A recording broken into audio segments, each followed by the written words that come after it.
Madame, Monsieur, bonsoir. Gris est le ciel sportif burkinabé. Entre difficultés et échecs, les nouvelles ne sont pas bonnes. Un match aller des éliminatoires au championnat d'Afrique des Nations, les étalons locaux ont été battus par les Super Eagles du Nigeria. Le match retour prévu pour le 25 octobre prochain s'annonce d'ores et déjà difficile. Nous en parlerons avec Bangba David Kafando et Lassina Sawadogo. Le Tour du Faso 2015, rendez-vous incontournable pour les amoureux de la petite reine, se tiendra dès le 30 octobre prochain. 19 équipes seront au rendez-vous de cette 28e édition avec une distance totale de plus de 1300 km. Une période festive sur laquelle un froid a été jeté avec la démission du président de l'AS Bessel et la suspension du club des activités cyclistes. Les Jeux du Faso ou la version réduite des Jeux africains, c'est une première et pour en parler, nous serons avec Sibiri Yamego, coordonnateur des 10 Jeux. Modeste Ouedraogo nous rejoindra également pour la traditionnelle rubrique Écho des pros. Premier acte donc de la double confrontation Nigeria-Burkina, comptant pour la qualification au championnat d'Afrique des Nations 2016. Les étalons locaux ont été dominés et cela sans difficulté par leurs homologues du Nigeria. À Port-Harcourt, les étalons ont plié les Chines 2-0.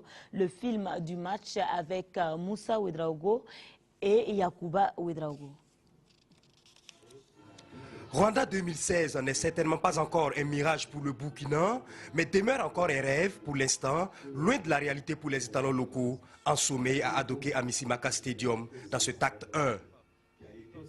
Après un début de match poussif partagé, les sapeurs s'installent facilement dans la moitié du terrain burkinabé.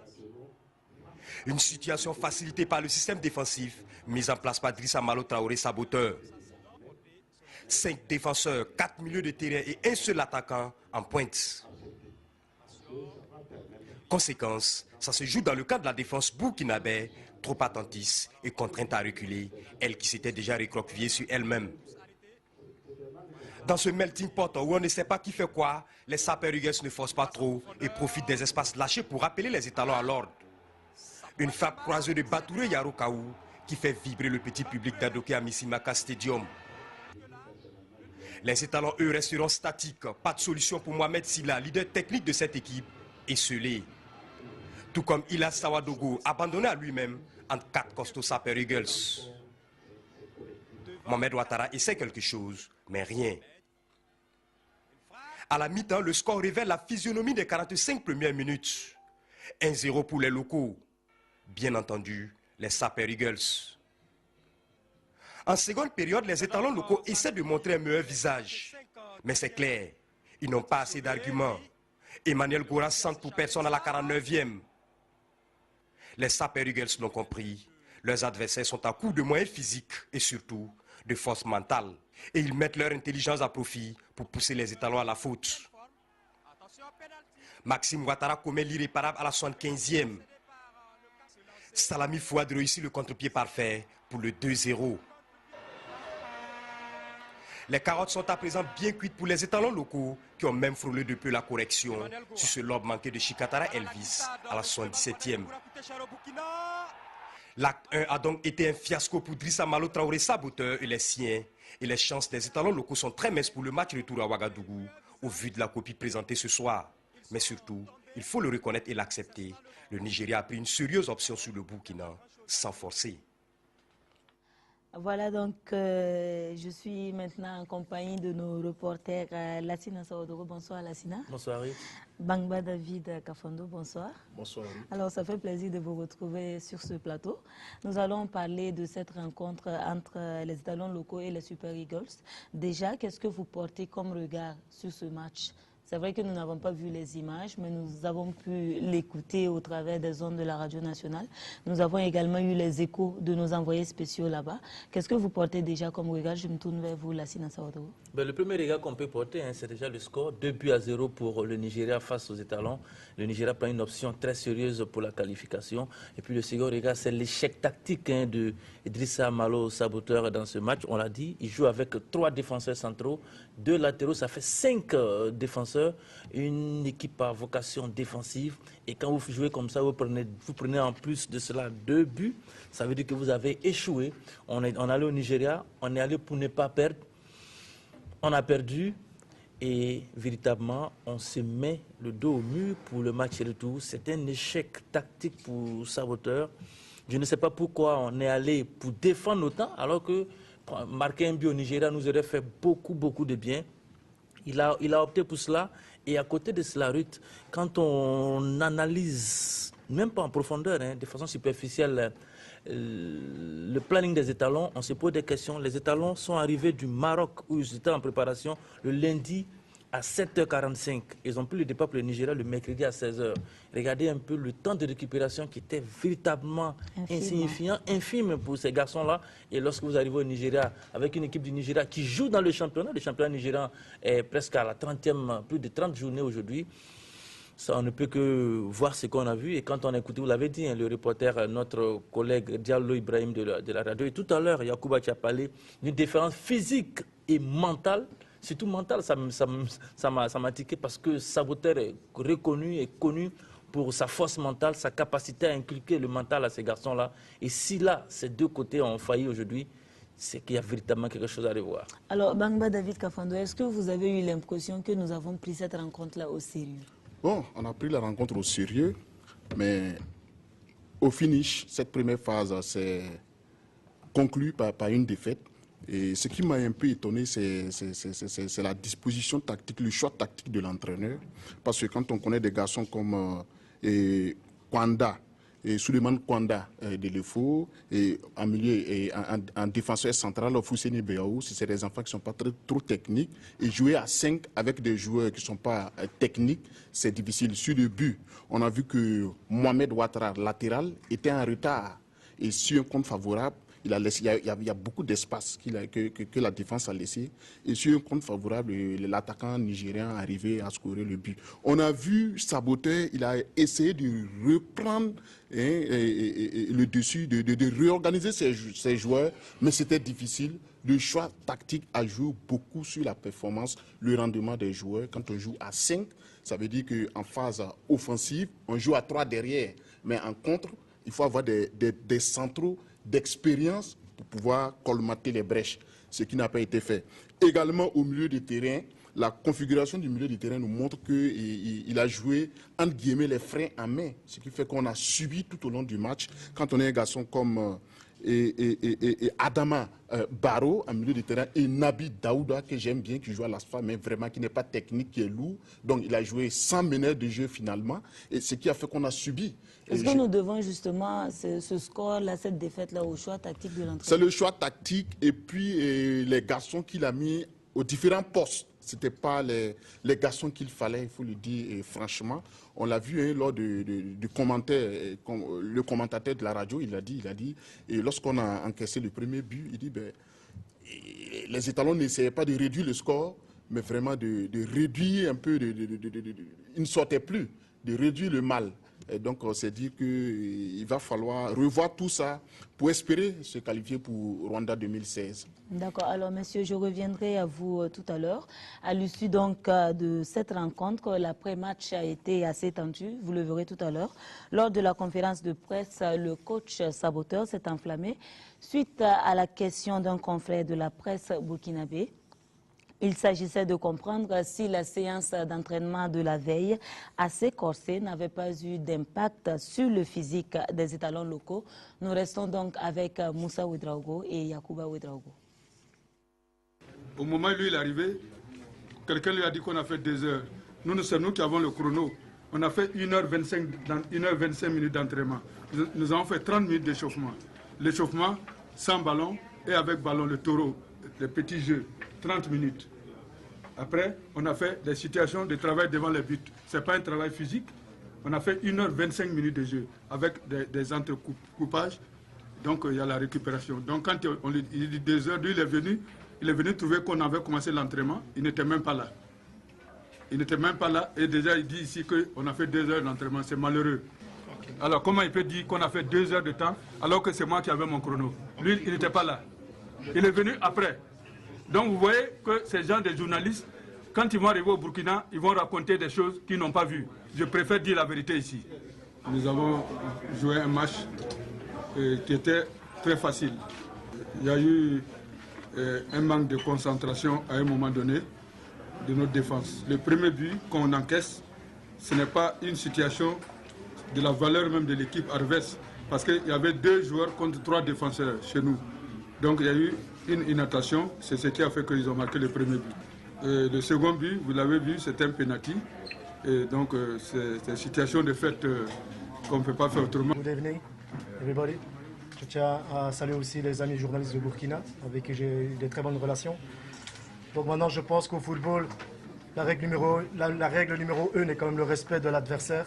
Si le Nigeria a bien géré tactiquement son match, je pense que nous avons la possession de balle pendant quasi les 90 minutes de la rencontre. On s'est fait un peu peur après le 1-0, on a reculé un peu trop. Mais après, on a vite rectifié le tir à la mi-temps. On a vu une deuxième mi-temps du Nigeria qui était meilleure par rapport à la première. Que nous avons bien étudié le Burkina. Ça m'a facilité aussi un peu, parce que je connais très très bien ce championnat. Donc on a pris cette équipe très au sérieux. Et on a dit à nos joueurs de bien respecter toutes les consignes à la lettre. Parce qu'on savait bien que le Burkina était une équipe qui était physique. Quand je les ai vus arriver à l'hôtel, j'ai compris que c'était l'expérience qui était présente, mis à part 1 ou 2 jeunes qui exposent un peu dans le championnat burkinabé. Vous le savez, le contexte sociopolitique au Nigeria est assez difficile avec les multiples attaques dont le pays fait l'objet, ce qui justifie le dispositif sécuritaire mis en place autour de ce match. Le constat avec nos envoyés spéciaux. Des hommes et des femmes armés, c'est le moins qu'on puisse dire, prêts à parer à toute éventualité. Bienvenue au Nigeria, dans l'état de Port Harcourt, au sud-est, région pétrolière la plus riche du pays. Ici, nous sommes à l'hôtel où sont logés joueurs et officiels nigérians et burkinabés. Environ 200 policiers sont commis à la même mission, assurer la sécurité des personnes présentes sur les lieux. Nous côtoyons les Kalash. Escorte spéciale pour le stade et là, le dispositif sécuritaire est renforcé. Nous prenons la mesure de la situation et nous filmons rapidement sur autorisation le temps que les responsables sécuritaires changent d'avis. Ce qui arriva. C'est dans cette ambiance que le ballon a résonné à Adoké Amisimaka Stadium, en lieu et place des bruits de Kalash. Fort heureusement, quand on sait que le Nigeria connaît par moments des attaques de groupes armés islamistes comme Boko Haram. Nous revenons au score avec ces 2 buts d'avance sur le Burkina. La pression se ressent du côté burkinabé. Malgré cet avantage du Nigeria, la bataille psychologique a été lancée. Suivez cette lutte d'avant-match retour avec le commentaire de Yacouba Ouedraogo sur les images de Moussa Ouedraogo. Des hommes et des femmes armés, c'est le moins qu'on puisse dire, prêts à parer à toute éventualité. Bienvenue au Nigeria, dans l'état de Port Harcourt, au sud-est, région pétrolière. S'il est vrai que le Nigeria a pris une sérieuse option pour la qualification au CHAN Rwanda 2016, grâce à ses 2 buts d'avance, le Burkina n'a pas encore rendu ses armes et compte bien profiter du match retour. On a perdu 2-0. S'il est vrai que le Nigeria a pris une sérieuse option pour la qualification au CHAN Rwanda 2016, grâce à ses 2 buts d'avance, le Burkina n'a pas encore rendu ses armes et compte bien profiter du match retour. On a perdu 2-0. C'est une première manche. Nous aussi, nous allons jouer chez nous. Nous allons tenir compte de l'environnement. 2-0, ce n'est pas la mer à boire. 2-0, on peut enlever les 2 buts en moins de 30 minutes au match retour. 2 buts à remonter, pas la mer à boire, mais pas non plus un verre d'eau à avaler en quelques gorgées. Et le Nigeria exige respect. Si le coach veut nous battre 2-0, c'est dans son intérêt de nous battre chez lui. Autrement, c'est lui qui va sauter, je pense. Hein. Donc voilà. Moi, je pense que le respect est très important. Parce qu'il faut savoir que le Nigeria est comme une grande nation du football. Et il faut savoir qu'il vaut mieux gérer notre équipe que gérer l'équipe de l'adverse.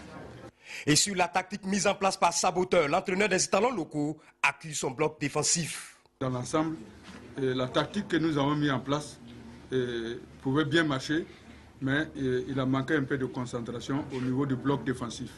C'est tout.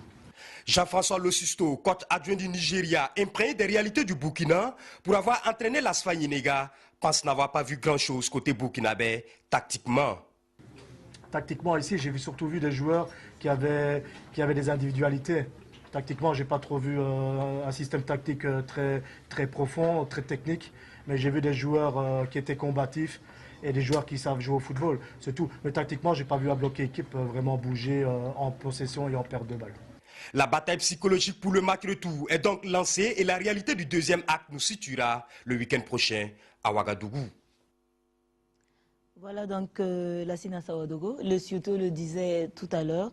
Pendant pratiquement les 90 minutes, le Nigeria avait le ballon. C'est dire que le Burkina a carrément été noyé dans son jeu. Même si le coach saboteur insiste sur le fait que nous avons manqué d'attention au niveau de la défense. Est-ce que ce n'était pas plutôt une stratégie d'empêcher que le Nigeria ne marque lors du match aller pour espérer prendre le dessus au match retour à Ouagadougou? Écoutez, tous les entraîneurs du monde vous diront, lorsqu'une équipe, un entraîneur dit que son équipe a manqué d'attention, c'est que peut-être physiquement ou tactiquement, l'équipe est complètement hors gamme. Et là, sur ce match, quand on écoute nos reporters, nos envoyés spéciaux, Yacouba Ouedraogo et surtout les confrères qui étaient là-bas, le Nigeria a pratiquement dominé les 90 minutes de la rencontre. Ce n'est pas possible. Le coach voilà, ce n'est pas possible que ce soit un manque d'attention qui fait qu'on vous domine pendant 90 minutes. Là, il y a une remise en cause à faire. Je pense que l'idéal pour Saboteur ici, ce serait de reconnaître qu'à quelque part, il y a peut-être une faillite physique qu'il faut corriger pour le match retour, que de vouloir faire croire que les garçons avaient les qualités pour gagner, mais c'est un manque d'attention. Mais le football, c'est un tout, messieurs, Est-ce que c'est finalement l'entraînement de la veille qui a joué? L'entraînement de la veille, si véritablement ils ont fait 2 heures, c'est que ça pourrait être aussi une autre raison. Mais véritablement, comme le Cioto l'a dit, le Cioto d'ailleurs qu'on salue au passage, qui était ici il n'y a pas longtemps, il y avait véritablement un problème. Il a dit, le Nigeria c'est une équipe, alors que le Burkina, sur ce match-là, n'était pas une équipe. C'était une conjugaison d'individualité, mais qui n'ont pas appris à jouer ensemble. Et si c'est véritablement le cas, on le saura au match retour, il va falloir tirer les conséquences parce que lorsqu'on a en charge des joueurs, c'est pour en faire une équipe. Et lorsqu'on n'arrive pas à en faire une équipe, il faut véritablement assumer. Bangba David Kafando, moi je voudrais savoir, est-ce que finalement cette équipe des étalons locaux a convaincu depuis l'arrivée du coach saboteur, les résultats que nous avons enregistrés, jusque-là à travers le jeu qui est fourni, est-ce que c'est une équipe qui a convaincu? Et est-ce que nous avons les possibilités, des espoirs de renverser la vapeur lors du match retour, vu que nous n'avons pas droit à l'erreur? Bon, renverser la vapeur au match retour, on l'espère bien. Maintenant, est-ce qu'il a les hommes pour? Est-ce qu'il a les hommes qui puissent répondre à la tactique qu'il veut mettre en place? Ça, j'en doute fort. Et puis, il ne faut pas oublier aussi que le championnat est aux arrêts depuis maintenant 5 mois. Donc, c'est une équipe qui a manque de rythme, une équipe qui a été dominée tout le long du match. Et il faut dire que la partie ne sera pas facile au retour. Il va falloir que le responsable technique et tactique de cette équipe-là, saboteur, et se remettre en cause et reconnaissent les erreurs qui ont été commises et pour pouvoir en tout cas repartir de plus belle, pour pouvoir être présent au niveau de Rwanda 2016. D'accord. Alors vous restez avec moi pour la suite du magazine. La succession de l'Union sportive des forces armées est ouverte pour le compte de la Coupe de la Ligue du centre de football. La 3e édition, initialement prévue pour le 10 octobre, se jouera finalement le 24 octobre. Le comité d'organisation a animé aujourd'hui une conférence de presse au stade municipal de Ouagadougou. Les détails dans ce compte rendu signé Jérôme Tchendrebego. 8 équipes, à savoir l'ASFA Yenega, l'EFO, le RCK, l'USO, COSAF, l'AS Sonabel, l'USFA et le Santos FC, repartis en 2 poules de 4, vont 3 semaines durant se confronter dans le cadre de la 3e édition de la Coupe de la Ligue du centre de football. Comme les équipes chaque année cherchent des matchs amicaux à l'extérieur pour se préparer, compte tenu de la situation socio-économique aussi, nous avons chaque année vu que ceux qui ne peuvent pas sortir, il faut qu'on trouve les moyens de les mettre en jambe avant les championnats.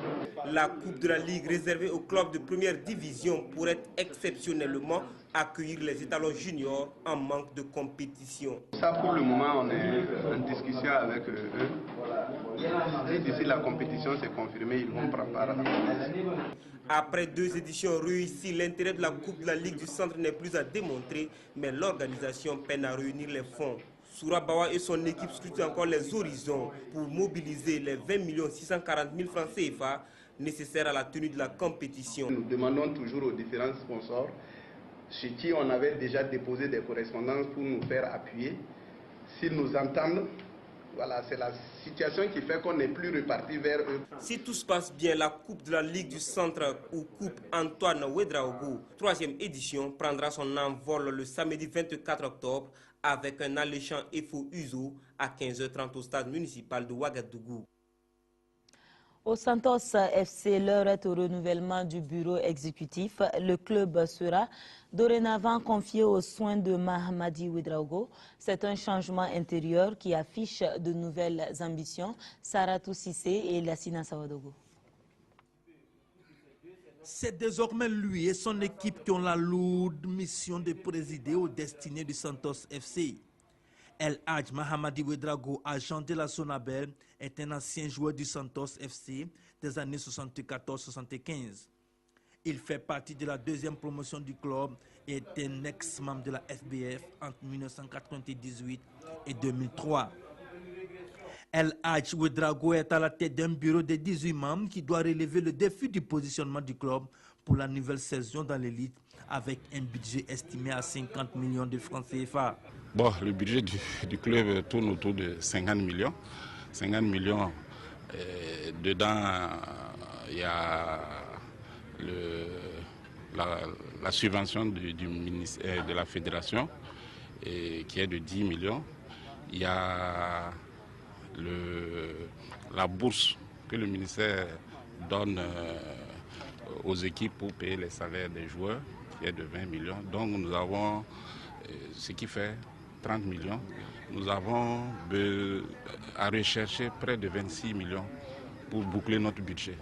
Pour cette rencontre importante du club, tous étaient là. Les joueurs actuels du club et surtout les anciens, dont l'emblématique Mahamadou Kéré, ancien international et ex-capitaine des Étalons. Mahamadi Ouedraogo remplace au poste de président Stanislas Béré qui passe le témoin après 2 saisons, pas du tout repos où l'essentiel a été préservé. Bien, c'est vrai que bon, on n'est pas satisfait à 100% puisque l'année passée a été vraiment difficile. Heureusement, nous avons sauvé la saison, donc nous sommes maintenus en première division et c'est vraiment ce qui nous réconforte. C'est vrai qu'après les ambitions que nous avons marquées en 2013, on avait tout mis en œuvre pour décrocher le championnat. Bon, malheureusement, ça n'a pas été possible, même si nous avons fini cette année-là à la 2e place, c'est-à-dire de justesse. Et par la suite, effectivement, les résultats n'ont pas été à la hauteur de nos ambitions. Le plus grand souhait pour l'ancien président est que le Santos retrouve ce qui a fait sa réputation, la formation. Il faut dire aussi qu'au cours des saisons passées, nous avons constaté qu'en matière de petites catégories, nous avons pêché un peu, puisque c'est un domaine où le Santos excellait. Et tout le monde sait que le Santos a fourni beaucoup de grands joueurs aux autres clubs, aux étalons et à l'extérieur du pays. Et malheureusement, ces dernières années, nous avons eu des faiblesses à ce niveau. Quant au nouveau président, il veut ratisser l'âge pour un Santos encore plus conquérant. Si nous avons plus de moyens que la saison passée, nous allons essayer d'améliorer le classement au niveau du championnat et pourquoi pas améliorer notre classement aussi au niveau de la Coupe du Faso. La tâche est exaltante et à Zangoutin, on attend ménager la monture pour être prêt au premier coup de sifflet. Les amoureux de la petite reine seront au rendez-vous de leur traditionnelle rencontre. Après le faux pas de 2014, le Tour du Faso aura bel et bien lieu cette année. C'est l'information principale de la conférence de presse donnée jeudi dernier pour cette 28e édition. 19 équipes prendront le départ des 10 étapes prévues pour une distance totale de 1310 km 200. Kalfa Ouattara. Je suis fier d'annoncer que le Burkina Faso tient à son tour. Toutes les mesures ont été prises pour que le Burkina tienne à cet engagement sportif. Ces mots du président de la Fédération burkinabé de cyclisme annoncent le comeback du Tour du Faso après un arrêt en 2014 pour cause de maladies à virus Ebola. Le Burkina renoue avec son tour. Et l'édition 2015 est une édition de la Renaissance, marquée par un contexte national difficile. Mais des dispositions sont prises pour la bonne tenue du tour. Le ministre a donc adressé une correspondance au chef d'état-major général des armées pour demander justement le renforcement de la sécurité, pas seulement au niveau donc des villes ou des zones citées, mais pour tout le parcours. Pour cette 28e édition, 13 équipes ont déjà confirmé leur participation. 6 équipes sont en attente de confirmation. Ce sont au total 19 équipes, dont 3 équipes du Burkina, qui doivent prendre part à ce tour de la transition. Le parcours prévoit 10 étapes pour plus de 1300 km à travers les routes du Faso. La plus longue distance, 174 km 500, va se courir entre Bobo-Dioulasso et Dédougou. L'innovation de l'édition 2015, c'est que le peloton s'élancera de Dédougou pour Koudougou. 8 régions seront visitées par la présente édition. Le centre, le nord, le plateau central, le centre nord, le centre ouest, la boucle du Mouhoun, les hauts bassins et les cascades. 500 millions de nos francs sont nécessaires pour l'organisation de ces tours. Et comme d'habitude, les maillots les plus convoités restent le maillot jaune du vainqueur du tour, le maillot vert, celui du classement au point, et le maillot rose des points chauds. C'est une nouvelle qui arrive comme un cheveu dans la soupe à la veille de cette édition du Tour du Faso. Nous apprenons la démission du président de l'AS Bessel, Bertin Bationo, et membre de la coordination du Tour du Faso. L'information jette un froid sur l'organisation, alors que l'on pensait le remous à l'issue de la tenue du championnat a terminé. Alassane Ouedraogo, président de la Fédération burkinabé de cyclisme, se prononce sur la question. Il est au micro de Kalfa Ouattara. L'information, je l'ai aussi appris, mais je n'ai pas reçu un document jusqu'alors et je vous parle. Mais s'il s'avérait que l'information est confirmée, alors l'esprit, personnellement, je vais vous dire, je vous ferai cette clarté. J'ai été approché par le ministre des Sports. Alors, vous savez, moi, je rencontre le ministre. Si c'est le ministre qui me pose la question, bon, c'est vraiment, c'est pour dire qu'il y a eu une ouverture entre le ministre et le président de la fédération. Et il a dit qu'il souhaiterait, au vu de tout ce qui s'est passé, tout ça, et que nous sommes en train de repartir sur réellement la réconciliation, parce qu'il y a une course de la réconciliation que nous devons organiser, qui a été proposée par Bertin Bationo. Lui, il souhaiterait que Bertin Bationo fasse partie du comité national d'organisation du Tour du Faso. Moi, j'étais déjà à la Mecque, mais réellement, nous l'avions accepté. Parce que ça va permettre, par exemple, ceux qui sont à l'extérieur, de vivre la situation avec nous. Et ça va, souvent même, c'est des manques d'informations qui font que les gens donnent certaines mauvaises appréciations sur une mauvaise lecture sur le Tour du Faso. J'attends seulement les documents pour les révéler avant de me prononcer. Mais s'il l'a fait, je dis personnellement, je donne mon point de vue, c'est dommage. Parce que nous avons travaillé effectivement à apaiser cette situation, à ouvrir, afin que chacun se sente concerné. Parce que le sport, c'est collectif, c'est un colon. Voilà, donc je suis toujours en compagnie de Lassina Sawadogo et Bangba David Kafando. Alors David, je me tourne vers toi. C'est un Tour du Faso qui va se tenir dans un contexte assez difficile. Oui, c'est un Tour du Faso qui... Déjà, avant de parler du contexte, il faut saluer le retour de cette compétition prestigieuse sur le plan non seulement national qu'international. Et il faut saluer les autorités qui ont réussi à ce que le Tour se tienne après une année de suspension et qui, Khalifa l'a rappelé, pour cause d'Ebola. Maintenant, ce qui inquiète, c'est le contexte dans lequel le cyclisme burkinabé est avant ce grand rendez-vous international-là. J'avoue que la suspension, on a appris que le président de l'AS Bessel, Bertin Bationo, a suspendu la participation de son club aux activités de la Fédération burkinabé de cyclisme, mais il aurait démissionné du comité d'organisation. Je vous avoue que ce n'est pas une bonne nouvelle. c'est pas une bonne nouvelle. Et juste un exemple pour vous dire que nous prenons du retard sur les autres. Quand on parle de cyclisme sur le plan international, on voit les Algériens, les Érythréens. La preuve, lors du Tour de France 2015, c'est Daniel Teklemanot qui a été plus en vue. C'est un Africain, un Érythréen qui a été très en vue, et qui s'est illustré sur le Tour de France. Daniel Teklemanot qui a été champion d'Afrique junior à Ouaga en 2012.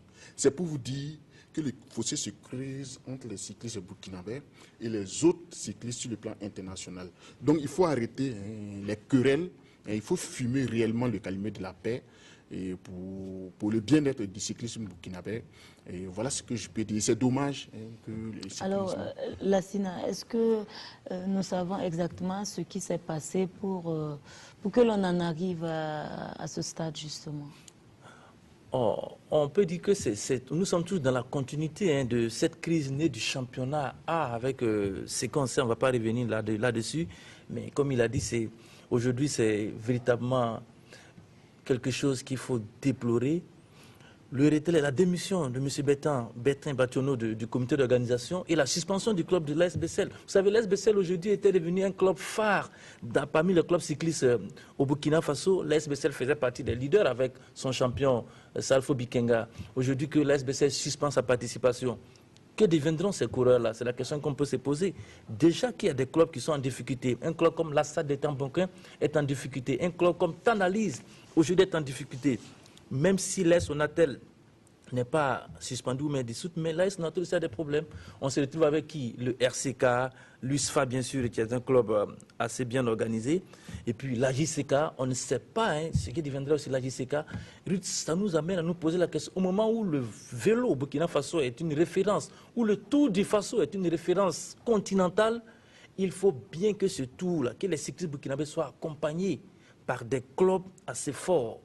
Ça nous amène déjà à nous poser la question, si on doit continuer comme ça, on n'aura plus de clubs. J'espère, je pense qu'au niveau du ministère des Sports, on a déjà pensé, vous savez que le vendredi, on parlait ici des bourses pour les footballeurs. Il faut déjà commencer à penser s'il ne faut pas penser à des bourses aussi pour ces cyclistes-là, parce qu'ils portent très très haut les couleurs du Burkina Faso et ce serait très dommage. En tout cas, le Burkina est connu grâce au Tour du Faso. Oui, ça c'est véritablement quelque chose. Vous pouvez déjà nous dire un mot sur la préparation de l'équipe du Burkina pour ce Tour du Faso? Écoutez, on a des joueurs qui sont mis au vert actuellement.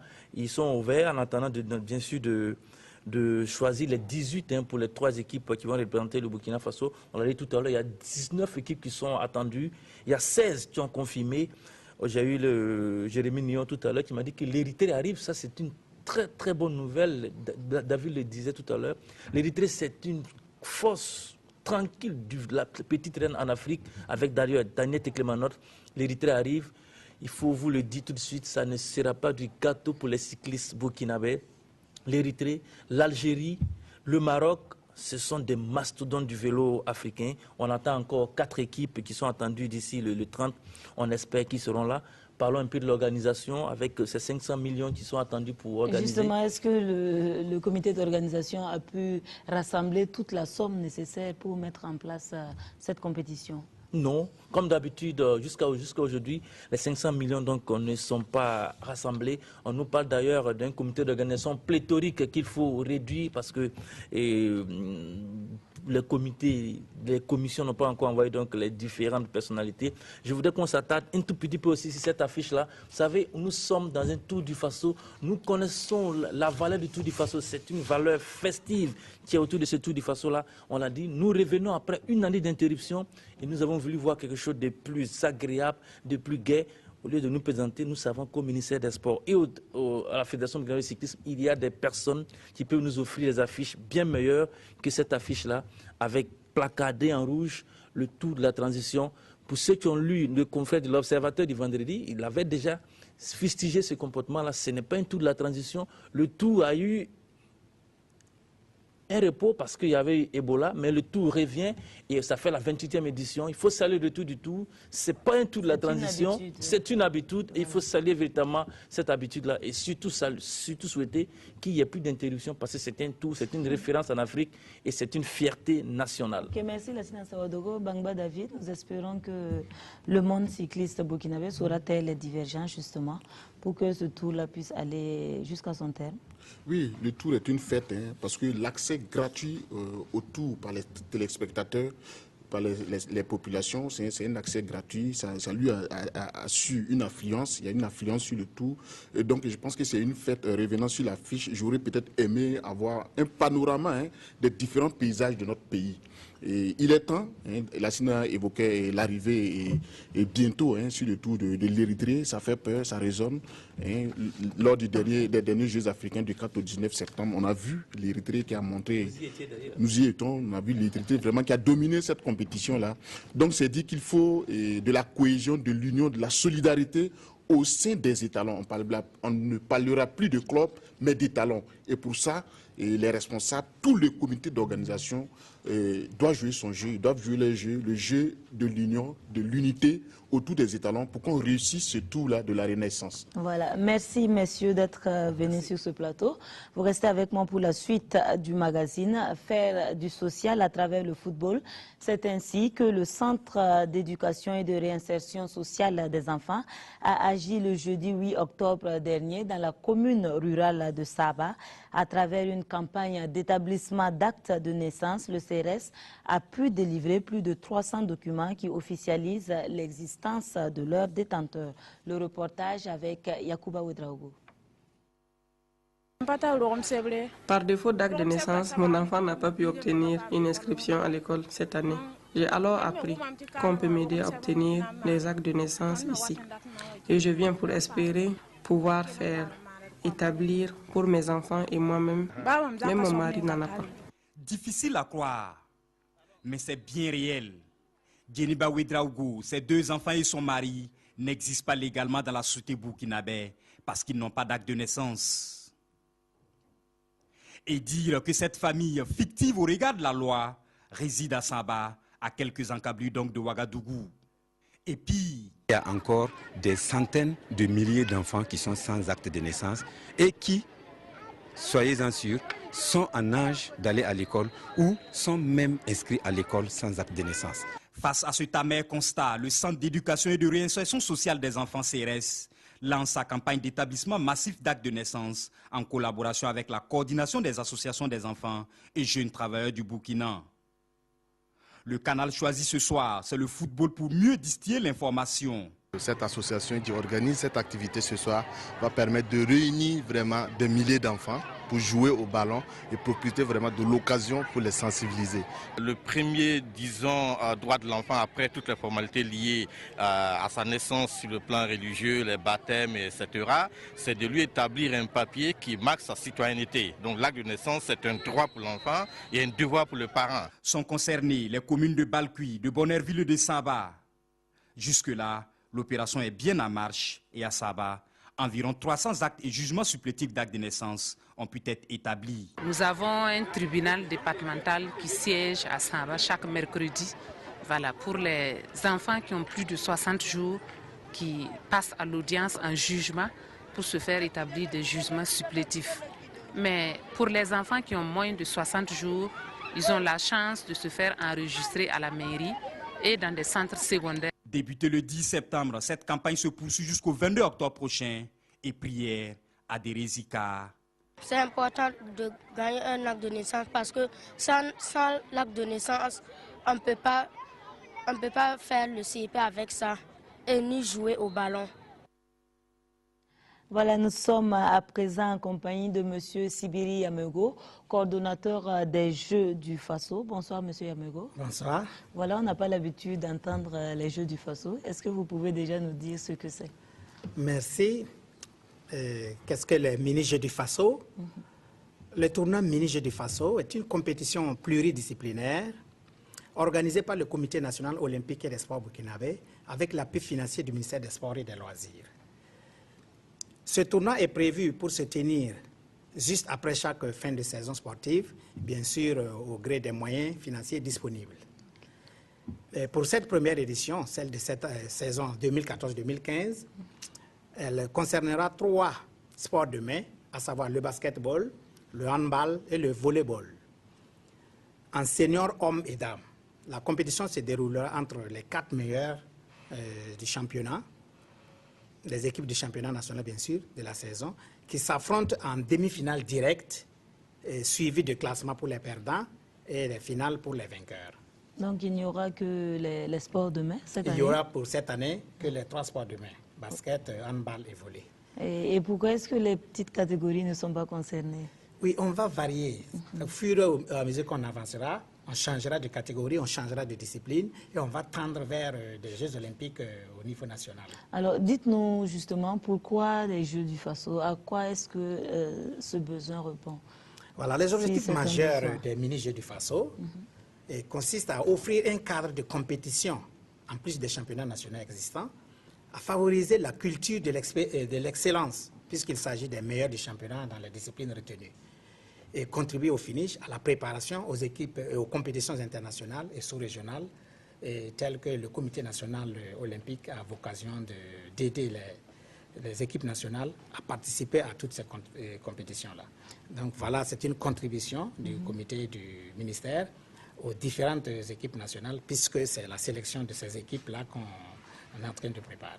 Alors, donc ce sont des Jeux qui auraient peut-être dû avoir lieu avant les Jeux africains?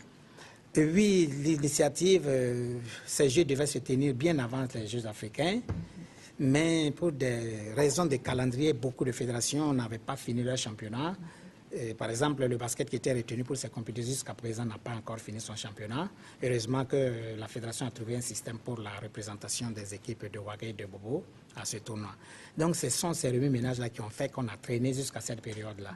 Et si on ne les joue pas maintenant, les championnats vont bientôt commencer, ça va fausser l'idée du jeu qui veut qu'on les joue après chaque saison sportive, avant d'entamer la nouvelle.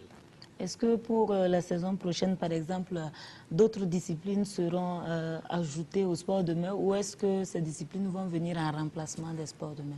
Et comme je le disais tantôt, au gré des moyens financiers disponibles, on pourrait ajouter les disciplines ou faire juste un changement si on n'a pas suffisamment de moyens pour en faire plus. Mais l'idée, c'est de tendre vraiment vers des Jeux olympiques au niveau national, c'est-à-dire avec le maximum de disciplines, tel que le nombre de fédérations dont nous disposons. D'accord. Et où est-ce qu'auront lieu ces Jeux-là? Voilà. C'est au niveau des rencontres dans ces 3 disciplines. Les phases éliminatoires se joueront les 20, 21 et 22 octobre 2015. Ça veut dire dès demain pour certaines disciplines, conformément au calendrier suivant. Basketball, mercredi 21 et jeudi 22 octobre, à partir de 18h sur les terrains du Marianne Gwabi et de l'AS Sonabi. C'est leur terrain habituel de jeu. Le handball, mercredi 21 et jeudi 22 également, à partir de 18h30 sur les terrains Jean-Pierre Guéganet et AS Douane. Également aussi, c'est leur terrain habituel de compétition. Quant au volleyball, il commence dès demain, mardi 20, mercredi 21 et jeudi 22, à partir de 18h, sur leur terrain unique, celui de la Fédération burkinabé de volleyball, 6 à l'UNIGEPS. Et toutes les phases finales, à l'issue de ces phases éliminatoires-là, se dérouleront dans les 3 disciplines, hommes et dames, sur le plateau omnisport de l'École nationale des douanes, les 23, 24 et 25 octobre, à partir de 16h.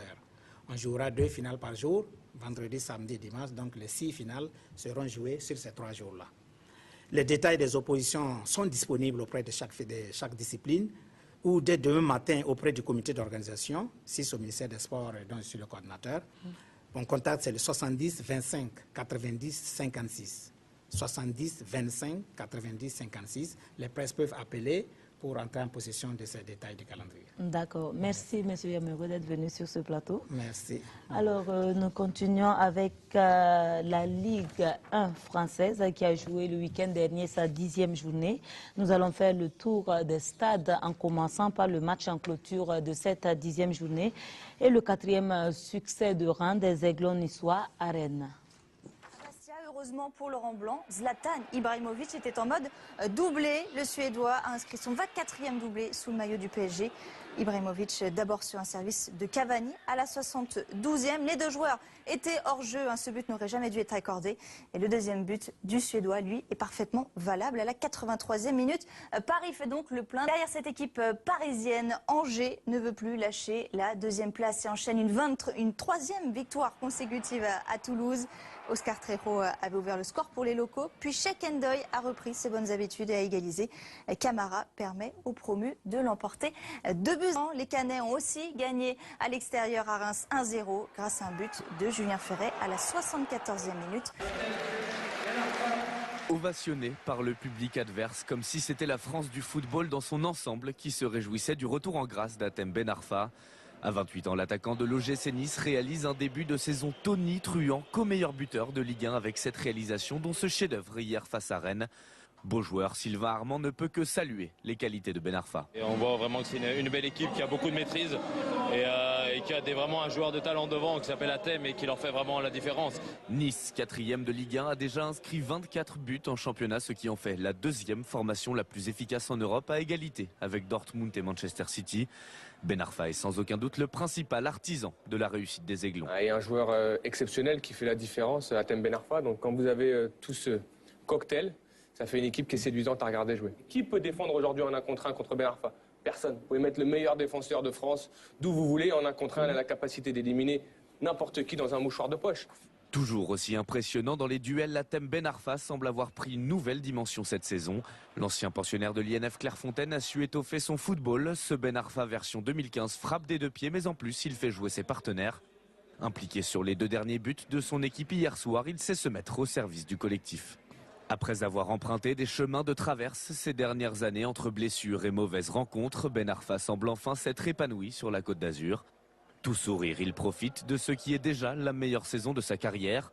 Un comeback en sélection, pourquoi pas, mais le principal intéressé affirme ne pas vouloir se projeter. Claude Puel et Hatem Ben Arfa s'étaient ratés de peu à l'été 2008 du côté de Lyon. 7 ans plus tard, les 2 hommes se sont trouvés et Puel a fait de Ben Arfa la pierre angulaire de son système offensif. Son talent brut s'exprime enfin pour le plus grand bonheur du foot français. Voilà, nous restons à l'international, mais cette fois-ci pour parler de nos professionnels. Bonsoir Modeste. Bonsoir Ruth. On se retrouve encore pour Écho des pros. Bien sûr, chaque lundi, voilà, on se retrouve pour Écho des pros et cette fois-ci, nous allons prendre la direction de la Turquie pour parler de la 8e journée de la Super League où Konyaspor a joué contre Gaziantep, 2-1 pour Konyaspor. Konyaspor où évolue Razak Traoré et en tout cas, ce garçon à domicile et son club ont battu le Gaziantep sur le score de 2-1. Le Burkinabé, lui, était titulaire et a joué pendant 88 minutes. Et puis Kassim Passa contre Chivaspor de Diakaridia Kone, 2-1 pour Kassim Passa. Le milieu de terrain burkinabé Diakis Kone, voilà, a joué 90 minutes, mais malheureusement, son équipe perd 2-1. Et puis en France, on jouait la 10e journée, Toulouse contre Angers, 1-2, 2 buts donc pour Angers. Toulouse de Steve Yago qui perd en tout cas à domicile 2-1 et le défenseur burkinabé lui était titulaire et a joué pendant 90 minutes. En Ligue 2, Rugby Ouattara, là-bas on jouait la 11e journée Ligue 2 française. Anthony Koura de Nîmes était titulaire face à Bourg-Péronas, voilà, vendredi dernier, et l'attaquant français d'origine burkinabé, Anthony Koura, était titulaire et il a joué pendant 67 minutes, mais défaite de Nîmes, 4-2. Et puis, on va aller du côté de la Russie pour parler de la 12e journée du championnat national. Anzi Makashkala contre Kuban FC. Voilà. J'ai failli dire Krasnodar. Ah, Krasnodar, c'est l'autre équipe de Kuban, voilà. Donc, 2 buts partout. Charles Caboret, lui, était titulaire et a joué pendant 90 minutes. Émirats Arabes Unis, Al Nasr contre Al Wada, 0-0.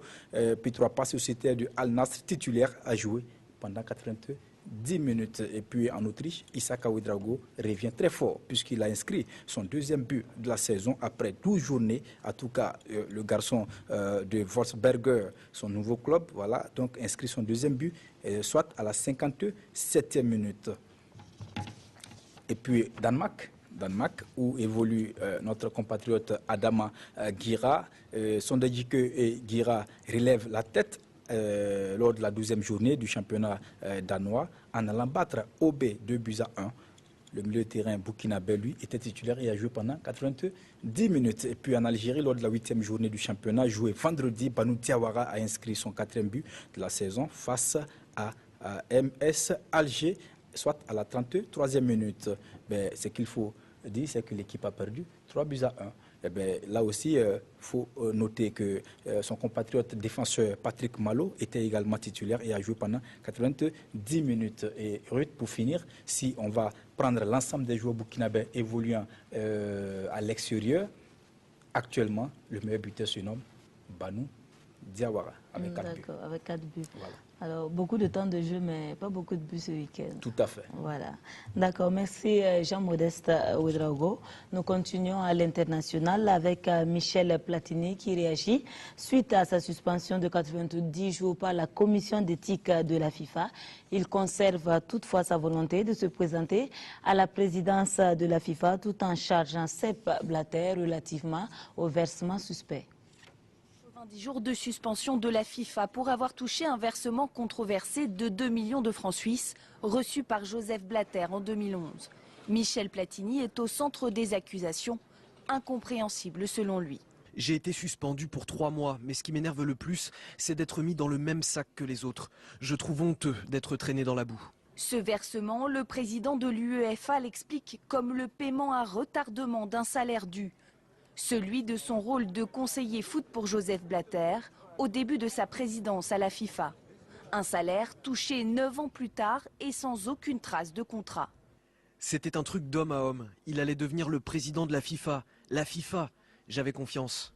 Aujourd'hui, Michel Platini espère être blanchi rapidement pour pouvoir briguer la présidence de la FIFA. Je suis le seul à pouvoir faire en sorte que la FIFA redevienne la maison du foot. Mais chaque fois que je me rapproche du soleil, comme Icare, ça brûle de partout. Pour le moment, la date de l'élection est maintenue au 26 février 2016. Voilà donc cette information avant de nous quitter. L'association 2APS, en collaboration avec le ministère des Sports et des Loisirs, vous invite ce jeudi 22 octobre à partir de 14h30 à la place de la Nation pour courir en vue des élections apaisées. Cette activité est organisée avec le soutien de l'USAID et le PDV Phase 2. Plus de 100 vélos sont mis en jeu, plus de 100 vélos donc à gagner. Voilà qui referme le magazine de ce soir. On se retrouve vendredi par la grâce de Dieu. Bonsoir. Elle qui s'était déjà